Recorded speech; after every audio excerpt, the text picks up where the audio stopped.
ஒரு அல்லேலூயா சொல்லுவோமே.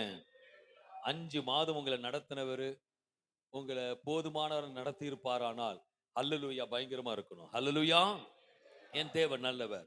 ஆண்டவராகிய இயேசு கிறிஸ்து நாமத்தில் இந்த இனிய நாமத்தில் இந்த காலை வேளை உங்களை சந்திப்பதில் மிகவும் மகிழ்ச்சி அடைகிறேன். உங்களை வாழ்த்தி தேவனை ஸ்தோத்திரிக்கிறேன். அல்லேலூயா.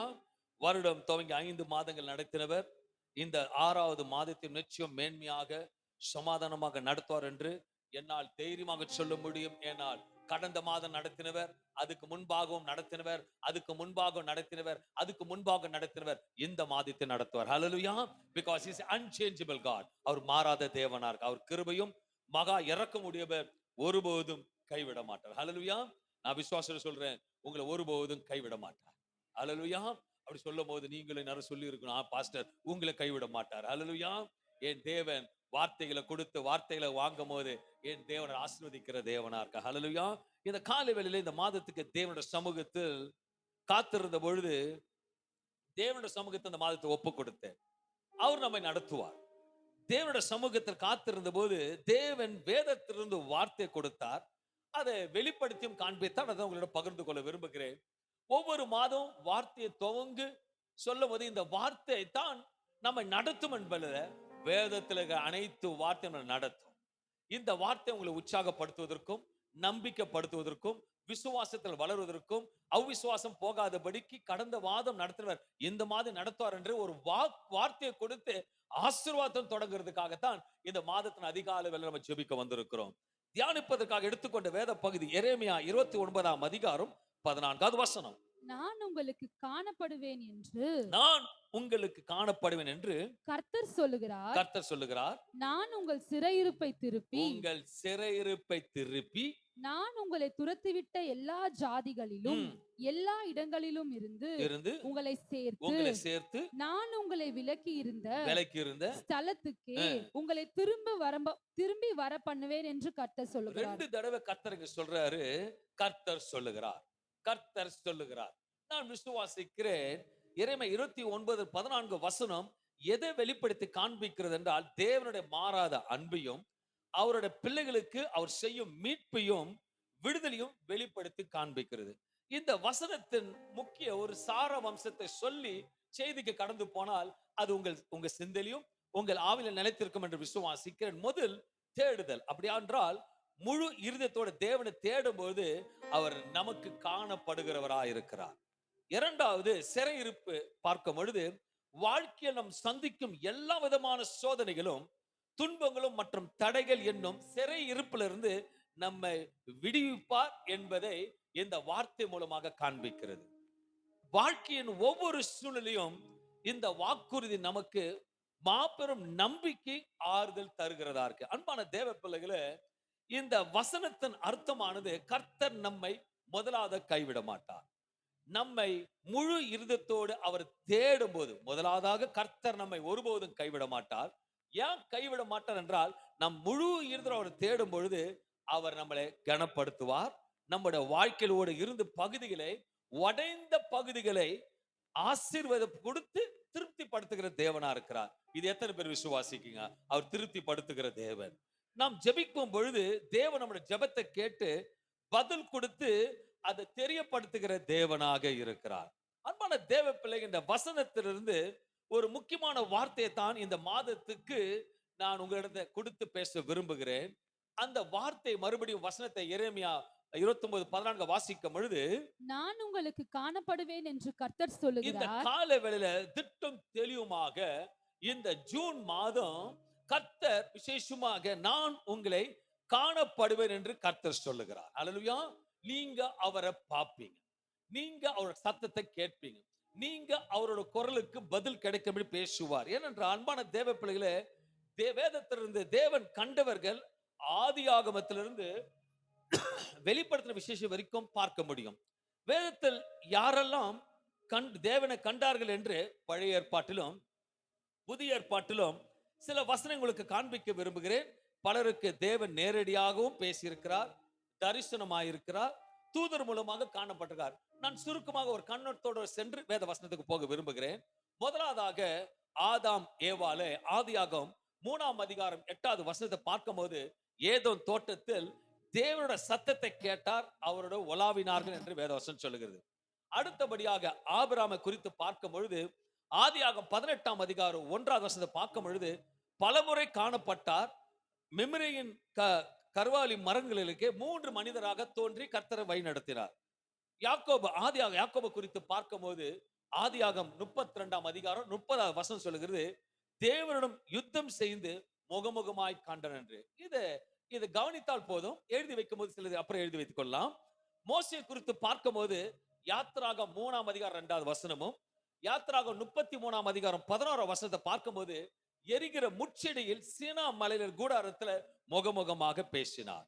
யோசுவா குறித்து பார்க்கும் பொழுது யோசுவா 5ஆம் அதிகாரம் 13-15 வசனங்களை வாசிக்கும் பொழுது எரிகோ அருகே கர்த்தருடைய சேனையின் அதிபதியாக காணப்பட்டார். கிதியோனை குறித்து பார்க்கும்போது நியாயாதிபதிகள் 6ஆம் அதிகாரம் 12வது வசனத்தை பார்க்கும்போது கர்த்தருடைய தூதனாக காணப்பட்டார். சாமுவேல் 1ஆம் அதிகாரம் 1 சாமுவேல் 3:10 பார்க்கும்போது சிறுவனா இருக்கும் பொழுதே தேவன் சாமுவேலை அழைத்தார். ஏசாயா தீர்க்கதரிசன புத்தகத்தில் ஏசாயா 6ஆம் அதிகாரம் 1வது வசனத்தை பார்க்கும்பொழுது தேவாலயத்தில் சிங்காசனத்தில் வீற்றிருக்கிற கர்த்தரை தரிசனத்தில் கண்டான் என்று வேதவசனம் சொல்லுகிறது. எசேக்கியேல் தீர்க்கதரிசன புத்தகத்தில் பார்க்கும்போது எசேக்கியேல் 1ஆம் அதிகாரம் 26-28 பார்க்கும்போது கேருபின் மேல் வீற்றிருக்கிறவராக தேவ மகிமையை கண்டான் என்று வேதம் சொல்லுகிறது.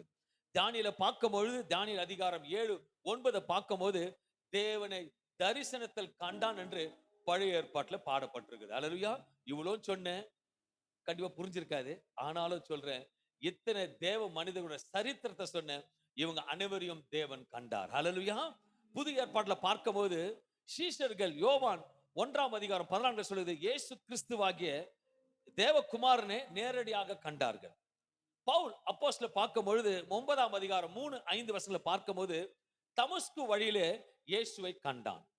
ஸ்தேவானை பார்க்கும் பொழுது அப்போஸ்தலர் 7ஆம் அதிகாரம் 50-56 வசனங்களை பார்க்கும்போது கல்லெறியப்படும் பொழுது வானம் திறக்க தேவனோட வலது பிரயாசத்தில் இயேசு நிற்கிறதை கண்டான். அன்பான தேவ பிள்ளைகளே, இது சத்தியமும் உண்மையும், இது யாரால் நீக்க முடியாது ஒரு உண்மையான செய்தி, சரித்திரம். தேவன் காண்கிறவரா இருக்கிறார். அதுதான் வசனத்தில் 9:23-14 பார்க்கும்போது என்ன சொல்லுகிறது, நான் உங்களுக்கு காணப்படுவேன் என்று நான் உனக்கும் உங்களுக்கும் அதாவது உங்களுக்கும் அவர்களுக்கு காணப்பட்டது போல உங்களுக்கும் காணப்படுவேன். ஆபிரகாமுக்கு தேவன் எப்படி காண்பித்தார் என்றால் சர்வ வல்லவராக காண்பித்தார். அதனால்தான் அவர் விசுவாசத்தின் தகப்பனான் என்று வேதவசனம் சொல்லுகிறது. மோசேக்கு திரும்பி எப்படி வெளிப்படுத்தி காண்பித்தார் என்றால் இருக்கிறவராகவே இருக்கிறார் என்று தம்மை வெளிப்படுத்தி காண்பித்தார். அதனால்தான் மோசேன் தேவன் சித்தத்தின்படி செய்ய புறப்பட்டான், வனாந்தரத்திலும் வழியை உண்டாக்கி காண்பித்தார். ஒரு கேள்வி, ஒரு வேலை, இவங்க எல்லாம் இருக்கிறாங்க, இவங்களெல்லாம் கேட்டா அவங்க நமக்கு எப்படி ஆண்டு வழி நடத்தினாருன்னு கரெக்டா சொல்லுவாங்க. அல்லேலூயா. இப்ப ஒருவேளை ஒரு இந்து சகோதரியோ இல்ல இஸ்லாமிய சகோதரி யாரோ வந்து இயேசு குறித்து எப்படின்னு கேட்டாங்க, உங்களால சொல்ல முடியாதா? உங்க ஆண்டு எப்படி வழி நடத்துற சொல்லுவீங்களா இல்லையா? சொல்லுங்களேன். ரொம்ப டயர்டா இருக்கீங்களோ? வாய் திறந்து பேசுங்க. உங்களை பத்தி கிதியோன் உங்களை ஆண்டு எப்படி வழி நடத்தினார்னா அழகா சரித்திரத்தை சொல்லுவீங்க. உங்களை எப்படி ஆண்டு நடத்தினார், நான் ரட்சிக்கப்படுறது இப்படியா இருந்தேன், ஆனா இப்போ மகிமையா இருக்கிற ஆண்டு ஒவ்வொரு படியா. இதே போல தாவீது கிட்ட கேட்டு இருந்தா எல்லாரும் கேட்கிற மாதிரி ஒரு தாவீது ஒரு கேள்வி, தாவீது தேவன் எப்படி காண்பித்தார் தாவீது கேட்டு இருந்தால் தாவீது சொல்லுகிற வார்த்தை என்னவா இருந்திருக்கும் என்றால், அவர் என்னை மெய்ப்பனாக இருந்தார், என்னை பராமரித்தார், என்னை பயம் இல்லாமல் நடத்தினார், என்னை பாதுகாத்தார் என்று சொல்லி இருப்பான். ஏனென்றால் நான் சொல்லவில்லை, வேதம் அப்படித்தான் சொல்லுகிறது. அதுக்கு உதாரணமாக சத்தியத்தின் மூலமாக வார்த்தையை காண்பிக்க விரும்புகிறேன். சங்கீதம் 23ஆம் அதிகாரம் 4வது வசனத்தை எடுத்துக்கொள்வோம். நான் மரண இருளின் பள்ளத்தாக்கில் தாவீதோட அனுபவத்தையும் தாவீது போட பாதையும் தாவீது கர்த்தரால் வழிநடத்தின காரியத்தை விளக்கமாக அழகாக ஆணிதரமாக சொல்லுகிறான். ஏனென்றால் தேவன் தாவீதை கண்டபடியாக தாவீதோட அனுபவத்தை இந்த கால வேளையில ஆவியானவர் தாவீது மூலமாக பேச விரும்புகிறார். நான் மரண இருளின் பள்ளத்தாக்கிலே நடந்தாலும் பொல்லாப்புக்கு பயப்படேன். எத்தனை மரணமான இருளான பாதாளத்தின் பிரச்சனைகள் போராட்டம் வந்தாலும் நான் பொல்லாப்புக்கு பயப்படு. அதாவது கர்த்தர் இருக்கிறார், நான் ஏன் பயப்படணும்னு சொல்றத இன்டைரக்ட் ஸ்பீச்ல சொல்றான்.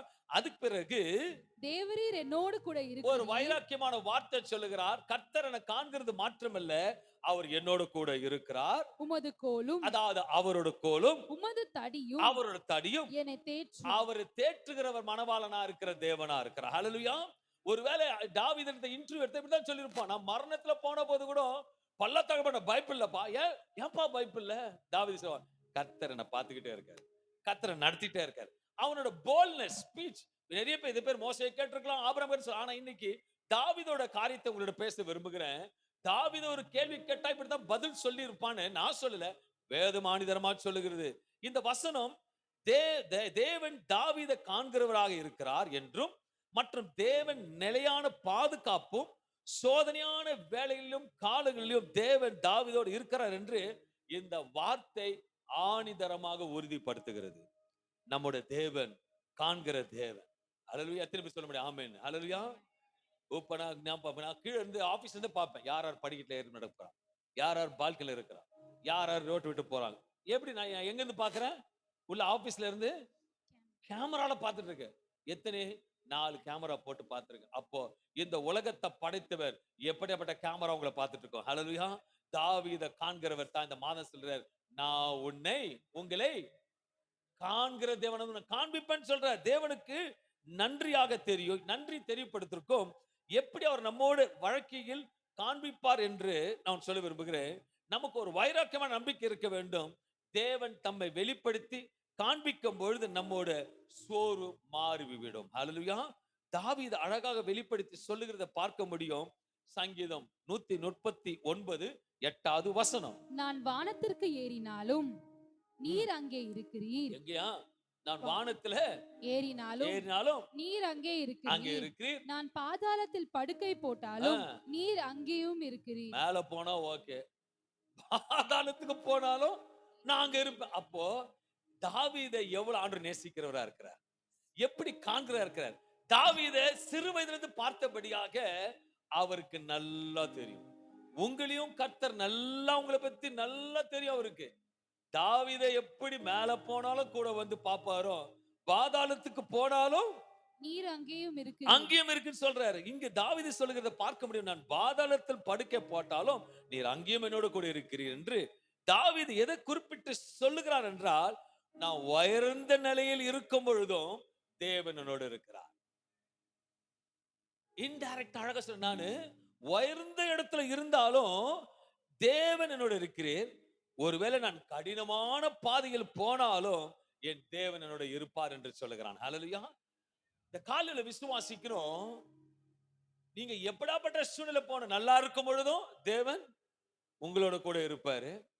நீங்க ரொம்ப அழுகை பாதையிலே கண்ணீரின் பாதையில போகும்பொழுது மட்டும் உங்களை விட்டு போற தேவன் அவர் இல்ல.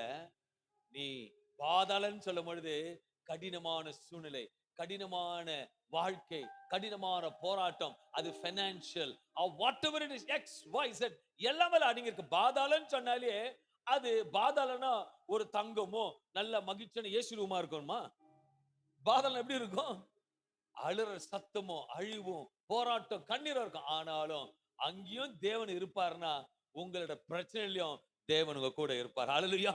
தாவீதோடு இருந்த தேவன் தான் சொல்லுகிறார், நான் உங்களுக்கு காணப்படுவேன். நீங்க அதை வாஞ்சிக்கணும். ஆண்டவரே எப்போ வருவீங்க? இப்போ உங்களுக்கு எல்லாரும் சொல்றேன், ஒரு எல்லாருக்கும் தேவன் இந்த புதிய ஆண்டுல, கரெக்ட் இந்த ஆண்டுல இந்த மார்ச், என்ன அடுத்த மாசம் ஜூன் மாசத்துல 10ஆம் தேதி எல்லாருக்கும் ஒரு சொந்த வீடு கொடுப்பேன், இந்த அட்ரஸ் கொடுத்து வந்து பாருங்கன்னு சொல்லிட்டா இங்க இப்ப என்ன பிளான் பண்ணுவீங்க? அந்த வீடு எப்படி இருக்கும்? நம்மளே கேட்போம், ஆண்டவர் எவ்வளவு கிரவுண்ட் இருக்கும் கேட்போமா இல்லையா? அப்போ காண்றதுக்கு அவ்வளவு வாஞ்சியா இருக்கிறத காட்டிலும் தேவன் சொல்றாரு, நான் உங்களோட காணப்படுவேன். நீ முழு இதோட வாஞ்சியா இருப்பேயானால் நீ பார்க்காததை கர்த்தர் பார்க்க வைப்பார். ஏனென்றால் தாவீது இருந்த தேவன் சொல்றார், நான் உங்களுக்கு காணப்படும் என்று. எரேமியா 29:13 சொல்லுகிறது, உங்கள் முழு இருதயத்தோடும் அவரை காண வேண்டும் என்றால் என்னை தேடினீர்கள், உங்கள் முழு இருதயத்தோடு என்னை தேடினீர்களானால் என்னை தேடுகையில் கண்டுபிடிப்பீர்கள். சும்மா தேடுதலாம் கிடையாது, முழு இருதயம். முழு இருதயத்தோட தேடினீங்கன்னா என்னால் ஆணிதரமா சொல்ல முடியும், இந்த ஜூன் மாதம் என் தேவனை நீங்க பாப்பீங்கன்னா அவரே இல்ல, அவர் செய்கிற காரியத்தை பாப்பீங்க, அவர் கொடுக்க காரியத்தை பாப்பீங்க, அவர் நடக்கிறத பாப்பீங்க. ஏனென்றால் நீங்க பார்க்கிறது மனுஷன் அல்ல, தேவாதி தேவனை. வனாந்தரமா இருந்தது, வாயின் வார்த்தையினால உண்டு பண்ணினார். சீர்கழிந்து நுழைந்திருந்தது, அதை வார்த்தையினால சீர்படுத்தினார். ஒருவேளை சீர்படுத்த முடியாம குப்பையும் தூசியமாக சிக்கலுமாக உன் வாழ்க்கை இருக்குமானால் ஒரு தேவன் இருக்கிறார், சீர்படுத்துகிற தேவன். உன் வாழ்க்கை சீர்படுத்த வேண்டுமா, உன் குடும்பத்தை சீர்படுத்த வேண்டுமா, உன் எதிர்காலத்தை சீர்படுத்த வேண்டுமா, ஒரே ஒரு ரகசியம், முழு இருதயத்தோடு அவரை தேடும் பொழுது நீங்கள் காணப்படுவீர்கள். ஹல்லேலூயா. ஒருவேளை கர்த்தரோட முகத்தை, ஒருவேளை கர்த்தரோட முகத்தை மறைத்தால் என்ன சம்பவிக்கும்? ஹல்லேலூயா. தினந்தோறும் அவரை பாக்குறீங்க, கொள்றீங்க. அவர் பாக்குறாரு பாக்கலன்றத ஒரு உதாரணம் உங்களுக்கு. தினந்தோறும் நல்லபடியா வீட்டுக்கு போயிட்டு, ஒருவேளை ஆண்டவருக்கு லீவ் விட்டாரு, நீ எப்படி இருக்கும் உங்க வாழ்க்கை? கொஞ்சம் யோசிச்சு பாருங்க. டெய்லி இது வரைக்கும் ஆண்டவரை இது வரைக்கும் நடத்தினார், ராமேன்னு சொல்லுங்களேன். இது வரைக்கும் நடத்திட்டு இருக்காரு, ராமேன்னு சொல்லுங்களேன். இன்னைக்கு அவர் லீவ் எடுத்துட்டார்.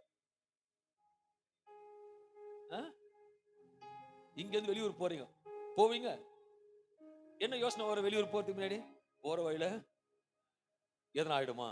ஆண்டவர் இருக்கும் போதே பயப்படுறோம். ஆண்டவர் இருக்கும் பொழுதே முன்னாடி சோத்திர பலி போட்டுட்டு ஒரு 100 போல் சோத்திர பலி சொல்லிட்டு ஃபாஸ்டிங் இருந்து ஜெபம் பண்ணி அழுதுட்டு போ. ஆண்டவரே, போற வழியெல்லாம் ரத்தத்தை தெளிக்கிற, வாகத்தை ரத்தத்தினால கழுவுற, ரத்தத்தினால மூடுற. எதுக்கு? அவர் இருக்கும் பொழுதே இருக்கு. ஒரு வேளை லீவ் விட்டார், சொல்லிட்டார், மகனே இந்த ஒரு வாரம் உன் கூட இருக்க மாட்டேன், வெளியே போவீங்க, ஜோலியே முடிஞ்சிச்சு. சோ இப்படிப்பட்ட சூழ்நிலை இருக்கு. கண்ணும் அவர் பார்க்கலாம், என்ன சம்பவிக்கும்? ஒரு உதாரணம் சொல்ல விரும்புகிற, தியானத்துக்காக எடுத்துக்க சொல்ற அர்த்தம், வேதத்தில் ஒரு சம்பவத்தை காண்பிக்கிற. ஒருவேளை ஆண்டவர் அவரோட முகத்தை மறைத்தால் என்ன திகில் எடுக்கும், பயம் வரும் என்று வார்த்தை காண்பிக்கிற. மார்க் 4ஆம் அதிகாரம் 36-40 வசனங்களை வாசிக்கும் பொழுது, அவர்கள் ஜனங்களை அனுப்பிவிட்டு, இயேசு ஜனங்களை அனுப்பிவிட்டு அவர் படவில் இருந்தபடியே அவரை கொண்டு போனார்கள். வேறே படவுகளும் அவரோடு கூட இருந்தது. அப்பொழுது பலத்த சுழல் காற்று உண்டாகி, இந்த போட்ல போறவங்க புதுசா ட்ரெயின் எடுத்துட்டு போல, போட்ல போறவங்க புதுசா ட்ரெயினிங் எடுத்து போற, அவங்க நல்ல ட்ரெயினர்ஸ் தான்.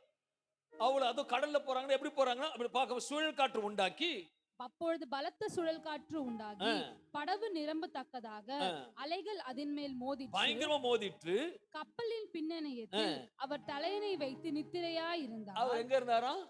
போட்ல கண்ணு மூடி நின்றார். நித்திரனை யாரும் கண்ணை மூடிட்டு இருக்க மாட்டாங்க, கண்ணு திறந்து இருப்பாங்களா? நித்திரனை கண்ணு மூடி தூங்குவான். கொஞ்சம் இங்க இருந்து அக்கறைக்கு போற கொஞ்சம் ரெஸ்ட் எடுக்கலாம் அப்படின்னு கண்ணு மூடினார். கண்ணை மூடின உடனே அவர்கள் அவரை எழுப்பி, போதகரே, நாங்கள் மடிந்து போகிறது உமக்கு கவலை இல்லையா? கொஞ்ச நேரம் இந்த கரையில இருந்து அந்த கரைக்கு போறதுக்கு ஜஸ்ட் கொஞ்சம் கண்ணை மூடினார். அதுக்குள்ள என்ன சம்பவித்தது? அலை வந்துடுச்சு, பிரச்சனை வந்துருச்சு, பயம் வந்துருச்சு. இந்த பயம் வந்து, போதகரே, நாங்கள் மடிந்து போகிறது உமக்கு கவலை இல்லையா என்றார்கள். அவர் எழுந்து, தூங்கினவர் எழுந்து காற்றை அதட்டி, கண்களை விரித்து காற்றை அதட்டி கடலை பார்த்து, இறையாதே, அமைதலாய் இரு என்றார். அப்பொழுது காற்று நின்று போய் மிகுந்த அமைதல் உண்டாயிற்று. அவர் அவர்களை நோக்கி, ஏன் இப்படி பயப்படுகிறீர்கள்? இந்த மாதத்தை துவக்கமா சொல்றாரு, ஏன் பயப்படுறீங்க? விசுவாசத்தோடு வாங்க, ஏன் பயப்படுறீங்க? ஏன் உங்களுக்கு விசுவாசம் இல்லாமல் போயிற்று என்றார். விசுவாசம் இல்லாம எதுவுமே சாதிக்க முடியாது. அவர் கூட தான் இருக்கிறார். இப்ப அவர் கூட தான் இருக்கிறார்.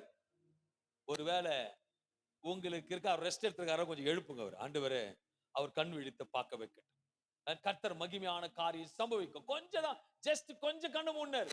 கண்ணை மூடின பயம் வந்துச்சு. இயேசு இன்று உங்களை பார்த்து சொல்லுகிறார், ஏன் பயப்படுகிறீர்கள்? நான் என்னோட முகத்தை மறைக்கவில்லை, நான் உங்களுக்கு வெளிப்படுத்துவேன், பயப்படாதே, நீ என்ன காண்பாய், உன் ஜெபத்துக்கு பதில் வரும், உன் ஜெபத்துக்கு பதில் வரும். நீங்கள் ஒருவேளை இந்த காலையில கடினமான பாதையில போய் கொண்டிருக்கலாம், பாடுகள் மத்தியில கொந்தளிப்போடு போய் கொண்டிருக்கலாம். இயேசு நின்று உங்கள் கண்களை திறக்கிறார்.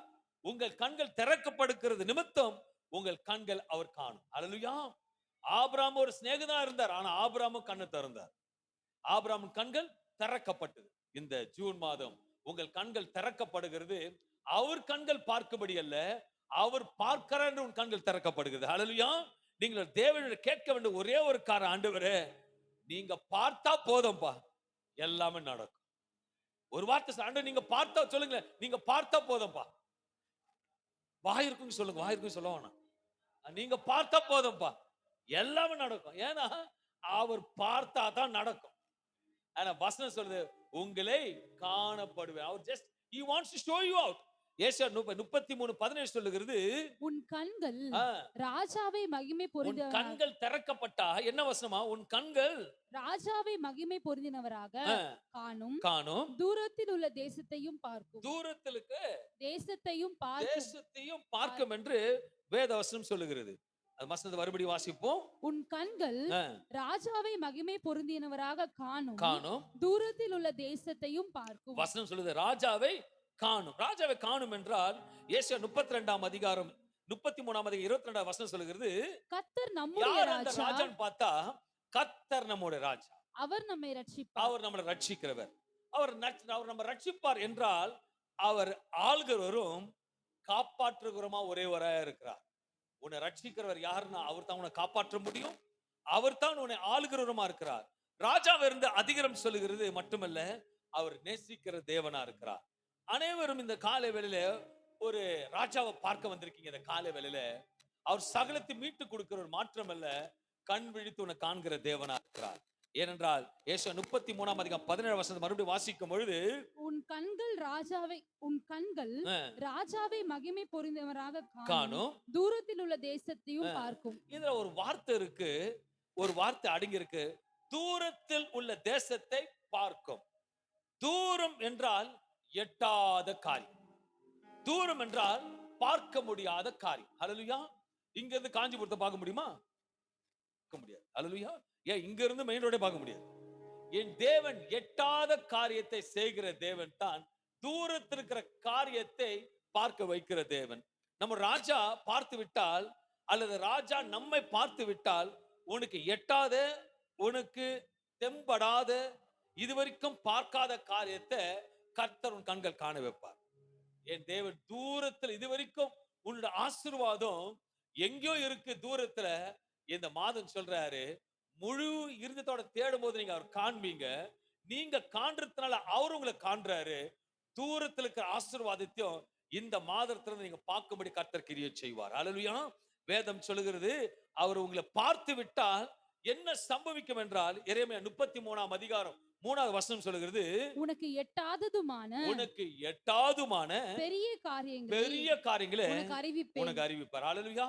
Simple logic. முழு இருதயத்தோட அவரை தேடினீங்கன்னா அவர் உங்களுக்கு காணப்படுவார்.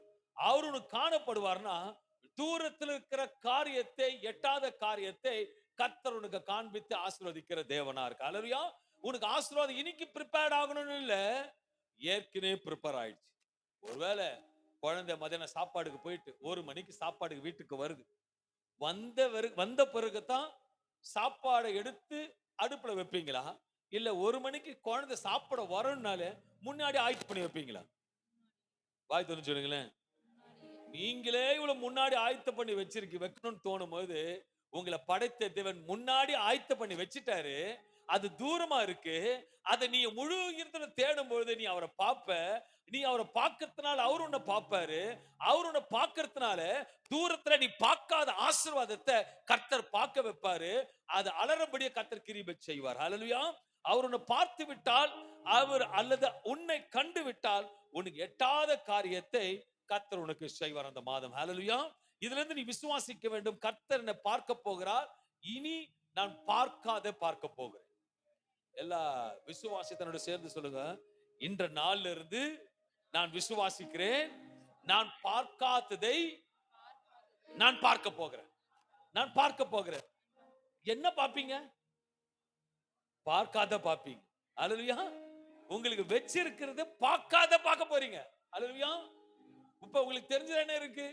வீட்டுல ஒரு நகை இருக்கு, பேங்க்ல ஒரு பேலன்ஸ் இல்ல, ஒரு வரைக்கும் இஎம்ஐக்காக வச்சிருப்பீங்க. இதான் தெரியும் உங்களுக்கு.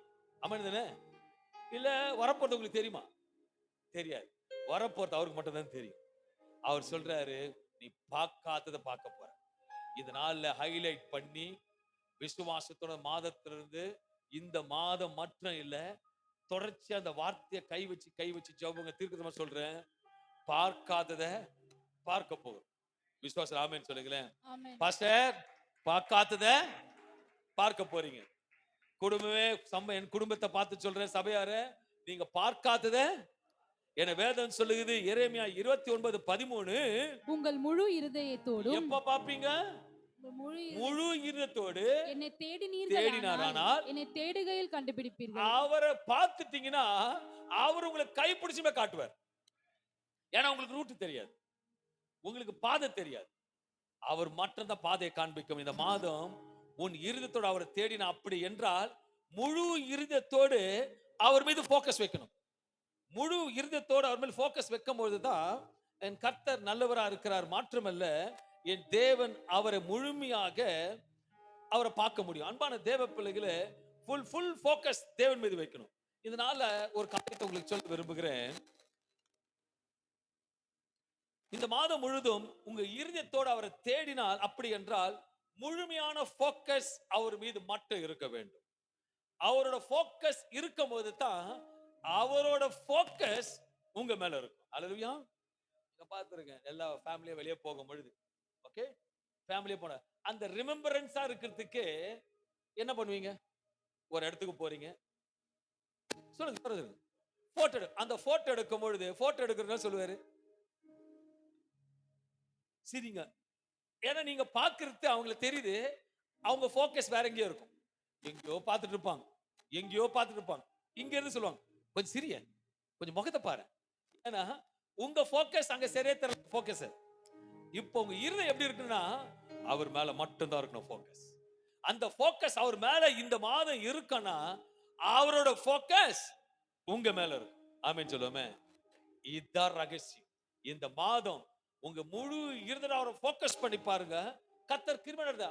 ஆபிரகாமோட போக்கஸை பார்த்தீங்கன்னா ஆதியாகமம் 18ஆம் அதிகாரம் 1 லிருந்து 3 வசனங்கள் பார்க்கும்போது, பின்பு கர்த்தர் மம்ரேயின் சமபூமியிலே அவனுக்கு தரிசனமானார். அவன் பகலிலே உஷ்ண வேளையில் கூடார வாசலிலே உட்கார்ந்திருந்து. அப்ப ஆபிரகாமுக்கு தோராம என்ன வயசு இருந்திருக்கும்? இருந்திருக்குமா? ஓகே. இப்ப உங்களை பார்த்து கேட்கிற, உங்களுக்கு வயசுல வந்து கண்ணாடி போடுற, கண்ணாடி ஊத்திட்டு பாருங்க, என்ன கண்ணாடி போட்டு அவுத்துட்டு பாருங்க, அங்க வர தெரியுங்க, மங்களா தெரியும். இன்னும் ஒருத்தருக்கு அதிகம் போக மீறி அந்த 75 வயசுல போக்கஸ் இருக்குமா? ஆனாலும் அந்த வசனத்தை பாருங்க, உட்கார்ந்து இருந்து தன் கண்களை ஏறெடுத்து பார்க்கும் பொழுது, கண்களை ஏறெடுத்து பார்க்கும் பொழுது, இதோ 3 புருஷர் அவனுக்கு எதிரே நின்றார்கள். அவர்களை கண்டவுடன் அவனோட போக்கஸ் எங்கேயோ மாறல. ஏன்னா அவனோட போக்கஸ் ஆபிரகாமின் போக்கஸ் தேவன் மீது இருந்தது. அதனால தேவனோட போக்கஸ் ஆபிரகாமில் இருந்தது. அவர் விசேஷமா அந்த கால வேளையில நீங்க போக்கஸ் பண்ண வேண்டியதை போக்கஸ் பண்ணுங்க. அவர் பண்ற போக்கஸ் மகிமையா இருக்கும். ஹல்லேலூயா. அவர் கூடார வாசலில் அவர்களை எதிர்கொண்டு அவர்களை கண்டவுடனே அவன் கூடார வாசலில் இருந்து அவர்களுக்கு எதிர்கொண்டு ஓடி தரை மட்டும் குனிந்து. அப்படின்னா அவங்க வருவங்க போக்கஸ் உண்மையிலதான் இருக்கு, நீ தான் ஓடி போகணும். ஹல்லேலூயா. உனக்கு போக்கஸ் பண்றதுக்கு உனக்கு அற்புதம் செய்யணும்னா மக்கத்துல ஓட மாட்டான். யார் ஓடணும்? ஆபிரகாம் ஓடினார், சாராள் ஓடல, ஆபிரகாம் தான் ஓடினார். ஆபிரகாம் ஓடின நிமித்தம் 3 பேரும் ஆபிரகாம் வீட்டை தேடி வந்துட்டாங்க. எதிர்கொண்டு ஓடி தரமட்டம் குனிந்து, ஆண்டவரே உம்முடைய கண்களில் எனக்கு கிருபை கிடைத்ததினால் நீர் உமது அடியானை விட்டு கடந்து போக வேண்டாம் சொல்லிட்டு வீட்டுக்கு போறாங்க. வீட்டுக்கு வந்து சும்மா போல வார்த்தை ஆசீர்வாதம் வச்சுட்டு போனாங்க. ஆசீர்வதிக்க தேவன் ஒருவரா இருக்கிறார். ஹல்லேலூயா. ஆபிரகாம் சர்வவல்லவராக தேவன் காண்பித்தார். ஆபிரகாமோட இருதயம் கர்த்தர் மேல் போக்கஸ் ஆகி இருந்தது. தாவீதை குறித்து பார்த்து வேதவசனம் சொல்லுகிறது, இது சொல்லி முடிக்க விரும்புகிறேன். கர்த்தர் தாவீதை அவனுடைய சிறு வயதில் ஆடு மேய்க்கும் இடத்திலிருந்து கண்டது, இஸ்ரவேல் ராஜாவாக உயர்த்தினார். பார்த்தார், தாவீது ஒரு நேரம் வீண் பண்ணல. அல்லேலூயா. எப்போது தேவனே துதிச்சுட்டு தொழுது சந்தோஷமா இருந்தான். அவன் செய்யற வேலை ஆடு மேய்க்கிற வேலை தான். ஆனால் அதுலயும் உண்மையும் உத்தமத்தோடும் கவனத்தோடு என் தேவன் மீது போக்கஸ் பண்ற ஆராதனை வேலையே இல்லை. அவன் உண்மையா போக்கஸ்ல இருந்தான். போக்கஸ் பண்ணுவாரு, மாடு மேய்க்கிறதுல இருந்து கழுதை மேய்க்க அனுப்பல. அல்லேலூயா. ஆடு மேய்க்கிறவன் வந்து சரி அட்லீஸ்ட் ஒரு ராஜா வீட்டுல அரண்மனை செக்யூரிட்டி வேலை கூட வாங்கி கொடுக்கல. என்னவா மாத்திட்டாரு? ராஜாவா மாத்திட்டாரு. உன் போக்கஸ் கரெக்டா இருந்ததுன்னா உன்னை ராஜாவா மாத்துவார். உன் போக்கஸ் மகிமையா இருந்தா உன்னை ராஜா. எத்தனை ராஜாக இருந்தவர் ஆமேன்னு சொல்லுங்களேன். ராஜாக இருந்தவர் ராணிங்க இருந்தவர் ஆமேன்னு சொல்லுங்களேன். அவர் போக்கஸ் என்றைக்கும் மாறாத அன்பான தேவ பிள்ளைகளே. அன்பான தேவ கர்த்தர் தாவீதோட சிறு ஆடு மேய்க்கும் இடத்துல கண்டது இஸ்ரவேல் ராஜாவாக உயர்த்தினது. மனிதர்கள் அவனை தோற்றத்தை பார்த்தார்கள். அவன் கூட போற தோற்றத்தை பார்த்தார்கள். அவனது உத்தமத்தை கர்த்தர் பார்த்தார். இதில் பின்னணி மற்றும் ஆவிக்குரிய முக்கியங்களை சொல்லி முடிக்க விரும்புகிறேன். இருதயத்தை பார்க்கிற தேவன்.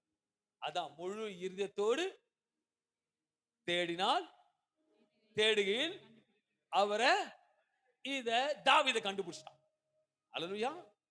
தாவீது ரகசியத்தை பிடிச்சான். ஆஹா, இவர் முழுசா தேடினா முழுசா வந்துடும். ஒரு குரங்கு கதை பண்ணு கொடுத்தாங்க, 2 பண்ணு. ஓகே, ஒருத்தர் கொடுக்குறது இதை சாப்பிட்டு கொஞ்சம் கொடுத்துதான். இந்த பண்ணை பார்த்துதான் ஐயோ இது பெருசா இருக்க, இது ஒரு சாப்பிட்டுச்சான். திருப்பி இது கேட்டாங்களாம். அப்புறம் இது பார்த்துதான், இதை பார்த்து நினைச்சுதான் இது பெருசு. லாஸ்ட்ல குரங்கே சாப்பிட்டுச்சான். அத போல குரங்கு போல நம்ம இருக்கிறோம். அன்பான தேவ பிள்ளைகளே, தேவன் முழு இருந்துட்டு அவரை தேடும் பொழுது நீங்க பாப்பீங்க அவர் பார்வை எப்படி ஆபிரகாம்ல ஃபோக்கஸ் இருந்ததோ உங்க மேல இது ஃபோக்கஸ் வரும். விசேஷம் 1 சாமுவேல் 16:7 சொல்லுகிறது, கர்த்தர் மனுஷனை பார்க்கிறபடி பார்ப்பதில்லை. மனுஷனை பார்க்கிறபடி பார்ப்பதில்லை. மனுஷன் முகத்தை பார்க்கிறார். மனுஷன் யாரை பாப்பா? முகத்தை பார்ப்பா. கர்த்தரோ இருதயத்தை பார்க்கிறார். இருதயத்தை காக்கிறார். இருதயத்தின் மேல, இருதயத்தினால முழு இருதயோட ஆண்டவர் மேல தாவீது ஃபோக்கஸ் பண்ணுத என் தேவன் ஃபோக்கஸ் பண்ணிட்டார். ஹல்லேலூயா. ஏன்னா ஆண்டவருக்கு எல்லாம் தெரியுங்க. உங்களை யார் படித்தார்? அம்மா படித்தாங்களா? ஆண்டவர் படித்தாரா? உண்மையை சொல்லுங்க. அம்மா படித்தா ஆண்டவர் படித்தாரா? ஆண்டவர் ஃபர்ஸ்ட் எதை படிச்சாரு? எது ஃபர்ஸ்ட் உருவாகும்? இருதயம். அதனாலதான் இன்னைக்கு ஆண்டவர் சொல்றாரு, முழு இருதயோட ஜூன் மாதம் நீங்க அவரை தேடி பாருங்க. அவர் உங்களை கண்டு போகிறதுல உங்களை கண்டு விசாரிக்கிற தேவனா இருக்கிறார். கர்த்தர்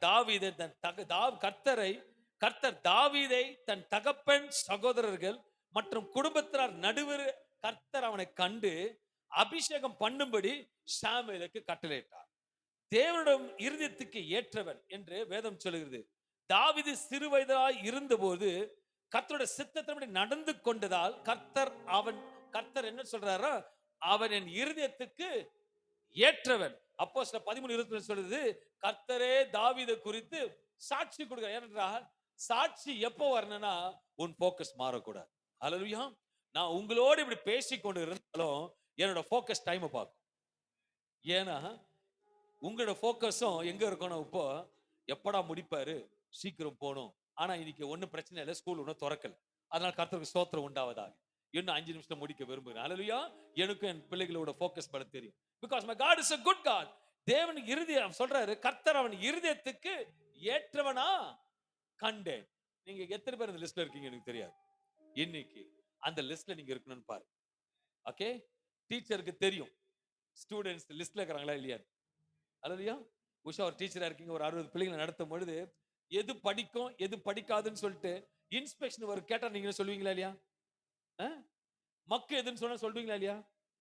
முன்னாடியே மக்கு கிட்ட என்ன சொல்லுவாங்கன்னா, இன்ஸ்பெக்ஷன் வராங்க, இப்படிதான் நடந்துக்கணும் சொல்லி கொடுப்பீங்க. அல்லையா.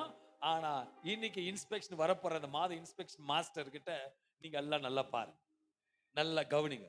நம்ம இன்ஸ்பெக்ஷன் மாஸ்டர் என்ன கேட்கிறாருன்னா, ஃபோக்கஸ் என்ன வைக்க சொல்றாரு. எனக்கு தெரியும், ஏன்னா நான் ஃபோக்கஸ் அவர் ஃபோக்கஸ் எனக்கு தெரிஞ்சதுனால உங்களுக்கு சொல்லித்தரேன்.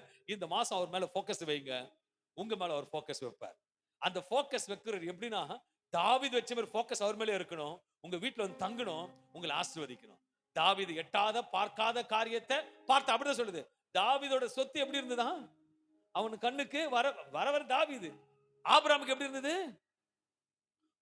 பார்க்க முடியாத அளவுக்கு ஆபிரகாம கண்கள் பார்க்கும்படி கர்த்தர் செய்து. தூரத்துல கூட பார்க்க முடியாது. ஏன்னா அவன் லிஸ்ட் லோத்து கேட்கற போப்பாடி எதை நேரத்துக்கு அந்த பக்கம் போ. ஏன்னா அவருக்கு தெரியும் எதை கொடுக்குறதுனே தெரியல. அந்த அளவுக்கு ஐஸ்வர்யனா இருந்தார். ஐஸ்வர்யனா நீங்க மாறினா யார் மேல போக்கஸ் வைக்கணும்? அவர் மேல போக்கஸ் வைங்க. ஆபிரகாம் கண்டது போல தாவீதின் வாழ்க்கையில் கர்த்தர் அவனை கண்டது போல நம்மோட வாழ்க்கையிலும் நம்ம வழி நடத்த எப்போதும் அவர் பார்த்து கொண்டிருக்கிறார். ஆபிரகாமுடைய கண்கள் கண்டது, தாவீதோட கண்களும் கண்டது. அன்பான தேவ பிள்ளைகளே, போக்கஸ் அவர் மீது நீங்க வைக்கும் போது அவர் உங்கள் மீது வைக்க வல்லவரா இருக்கிறார். இந்த ஜூன் மாதம் இந்த வசனத்தின்படி எரேமியா 29ஆம் அதிகாரம் 14ஆம் வசனத்தின்படி ஒரு பகுதி முன்பகுதி கர்த்தர் உங்களுக்கு சொல்ல வார்த்தையின்படியாக நீ பாராத தூரத்தில் இருக்கிற ஆசீர்வாதத்தை இந்த மாதம் பார்க்க வைப்பார். நான் உங்களுக்கு காணப்படும் என்று கர்த்தர் சொல்லுகிறார். கண்களை மூடி ஜெபம் பண்ணுவோம். நல்ல தகப்பனே, பிள்ளைகள் இந்த மாதம் காணக்கூடாததை பார்க்கட்டும். தூரத்துல வச்சிருக்க ஆசீர்வாதம் ரெடியா தான் இருக்கு. உங்களோட ஆசீர்வாதம் தூரமா இருக்கு. அதை பார்க்கும்படி நீங்கள் அவரை போக்கஸ் பண்ணும்படி அவர் போக்கஸ் உங்க மேல வரும். ரெண்டு போக்கஸை இணையும் பொழுது ஒரு கர்த்தர் மகிமையான போக்கஸ்களை கொண்டு போவார். நல்ல தகப்பனே, இந்த கால வேளையில வந்த தேவ பிள்ளைகளுக்கு அவர்கள் இடராதபடிக்கு அவர்கள் போக்கஸ் உண்மையை நோக்கி பார்க்கட்டும். Let them be focused by you. Let the bends for the blessing come on the children, child of God. Let a child be blessed in Jesus precious name. மற்ற பிள்ளைகள் ஆசீர்வதிக்கப்படட்டும். இந்த வேத வார்த்தையின்படியாக வேதத்தில் ஆதி ஆகமத்தில் வெளிப்படுத்த விசேஷம் வரைக்கும் அனைவரையும் கண்டார்கள், அனைவரையும் பார்த்தார்கள். கொஞ்சம் கண்ணை மூடினீர், கொந்தளிப்பு வந்தது, பயந்தார்கள். ஆனாலும் கண்ணை திறந்து போராட்டத்தோடு இருந்த காரியத்தை போராட்டத்துக்கு முடிவு கொடுத்தீர். இந்த மாதம் கொந்தளிப்பை பார்த்து பயந்து கொண்டிருக்க இவர்களுக்கு நீ கண்களை விரித்திருக்கிறீர். இவர்கள் கொந்தளிப்பை அடப்பதற்கு, இவர்கள் போராட்டத்தில் முற்றியா இருக்கிற காரியத்தை முடிப்பதற்கு ரொம்ப நாள் போராட்டம் முடிவுக்கு வருகிறது. ரொம்ப நாள் போராட்டம் முடிவுக்கு வருகிறது. ரொம்ப நாள் காரியம் காத்திருக்கிறது, உங்களுக்கு வரப்போகிறது. அதற்காக மக்கள் நன்றி செலுத்துகிறேன். ரெண்டு காரியம் முடிய போகிறது, ஒன்னு வரப்போகிறது. ஒன்னு முடிய போகிறது, ஒன்னு வரப்போகிறது. ஒரு வாசலை மூடினால் மறுவாசல் திறக்கிற தேவன். ஆபிரகாம் ஆசீர்வதித்தவர், உங்களையும் ஆசீர்வதிப்பார். தாவீதை உயர்த்தினவர், உங்களையும் உயர்த்துவார். நீ அவர் மீது போக்கஸ் வைக்கும் பொழுது அவர் உன் மீது போக்கஸ் வைப்பார். நல்ல தகர்வே பிள்ளைகளை ஆசீர்வதியும், கிருபை நடத்தி காத்துக்கொள்ளும். இயேசு நாமத்தில் ஜெபித்து வெறுமையாக அல்ல, இவர்களை மனப்பூர்வமாக இந்த மாதம் முழுதும் ஆசீர்வதியும். இயேசு நாமத்தில் நல்ல பிதாவே, ஆமென், ஆமென், ஆமென்.